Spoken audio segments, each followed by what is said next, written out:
वैष्णवी हगवणे ती फक्त एक मुलगी नव्हती, ती कोणाची तरी लेक होती, बहीण होती, मैत्रीण होती आणि सगळ्यात महत्त्वाचं स्वप्नांनी भरलेली एक तरुणी होती. तिचं लग्न झालं आणि सगळं छान सुरू होईल असं तिला वाटलं. पण त्या नवीन घरात तिला बाई म्हणून नाही तर प्रॉपर्टी म्हणून पाहिलं गेलं. सोनं, गाडी, मोबाईल, भांडी सगळं दिलं, पण तरीही मागण्या काही थांबल्या नाहीत. शेवटी तिच्या वडिलांकडे 2 कोटीची मागणी केल्या गेली जमीन घेण्यासाठी. आणि त्याच्या बदल्यात एक दिवस तिच्या वडिलांच्या हातात तिच्या शरीरावरील जखमांसहित तिचा मृतदेह ठेवला गेला. वैष्णवीचा गुन्हा काय होता? फक्त एवढाच की ती सहन करत राहिली. तिच्या वडिलांनी जेव्हा विचारलं माझ्या मुलीला का मारलं, तेव्हा उत्तर मिळालं, फुकट कसं नांदवायचं? प्रश्न वैष्णवीचा नाहीये, प्रश्न सगळ्या मुलींचा आहे. आज वैष्णवी गेली, उद्या कोण?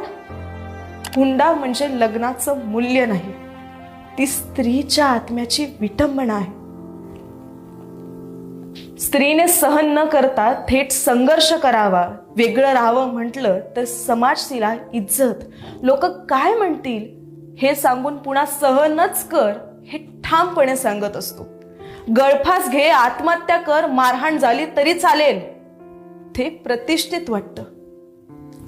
पण संघर्ष करून वेगळं जगायचं म्हटलं तर चारित्र्य, इज्जत आणि समाज आडवा येतो. असो, आज जर आपण गप्प बसलो तर उद्या कोणाची तरी अजून एक वैष्णवी हरवेल.